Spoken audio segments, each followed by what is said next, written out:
એક યુવાન ગીધનું ટોળું હતું અને એ ટોળું છે સમુદ્રની મધ્યમાં એક ટાપુ આવેલો હતો. એ ટાપુ ઉપર રહેતો હતો. ખૂબ આરામદાયક જીવન જીવતું હતું, સરસ મજાની લાઈફ જીવતું હતું. એમાં એક વખત એ યુવાન ગીધોની વચ્ચે એક વૃદ્ધ ગીધ રહેતું હતું. એ વૃદ્ધ ગીધને આ યુવાન ગીધોની વારંવાર એક ચિંતા થતી હતી કે આ જે યુવાન ગીધો છે એ આવી સરસ મજાની આરામદાયક જીવન જીવે છે, જિંદગી જીવે છે, પરંતુ ન કરે નારાયણ અને એમના જીવનમાં કોઈક મુશ્કેલી આવશે ને તો એ જરા પણ સહન નહીં કરી શકે, જરા પણ પડકારોનો સામનો નહીં કરી શકે. મને એની સતત ચિંતા થયા કરે છે.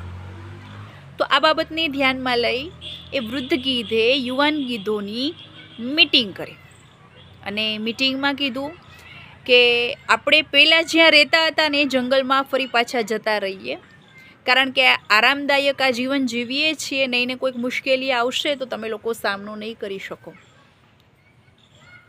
એટલા માટે ઘણી બધી વાર છે એ વૃદ્ધ ગીધે કીધું યુવાન ગીધોને, પરંતુ યુવાન ગીધોએ એવું વિચાર્યું કે આની તો ઉંમર થઈ ગઈ છે, આને તો કંઈ ખબર નથી પડતી, એનું કામકાજ પાગલ જેવું થઈ ગયું છે, એ તો કીધા કરે, આપણે એની વાત કંઈ માનવાની ન હોય, એમ એની વાતને નકારી કાઢે છે.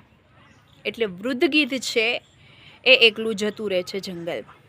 થોડોક સમય જાય છે, વૃદ્ધ ગીધને એમ થાય છે કે હું યુવાન ગીધો પાસે જાઉં, ઘણો સમય થઈ ગયો છે, એને મળીને આવું.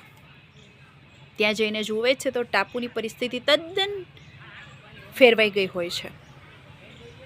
ત્યાં જઈને જુએ છે તો ઘણા બધા ગીધ છે એ મૃત્યુ પામ્યા હોય છે, ઘાયલ થઈ ગયેલા હોય છે. એમાંથી એક ઘાયલ ગીધને આ વૃદ્ધ ગીધ દ્વારા પૂછવામાં આવે છે કે આ પરિસ્થિતિ કેમ સર્જાય?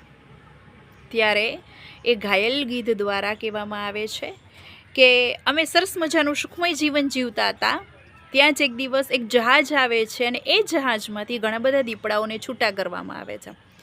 થોડા દિવસ તો દીપડાઓએ કંઈ ન કર્યું, પરંતુ જેમ જેમ એને ખબર પડવા માંડી કે અમે ઉડવાનું ભૂલી ગયા છીએ, અમારા પંજા કે નખ હવે નબળા પડી ગયા છે, સક્ષમ નથી, અમે નથી તો હુમલો કરી શકતા કે નથી અમારો બચાવ કરી શકતા, એટલે એક એક કરી અમને બધા જ ગીધોને એણે મારી નાખ્યા. મિત્રો, કહેવાનો મતલબ છે કે જ્યારે આપણે કમ્ફર્ટ ઝોનમાં હોઈએ છીએ ને અને પછી આપણે એમાંથી બહાર નીકળવું હોય ને તો એ બહાર નીકળવા માટે ઘણી બધી મુશ્કેલીઓ થાય છે. અને એ મુશ્કેલી ખૂબ અસહ્ય હોય છે. આપણે એના માટે સક્ષમ નથી હોતા.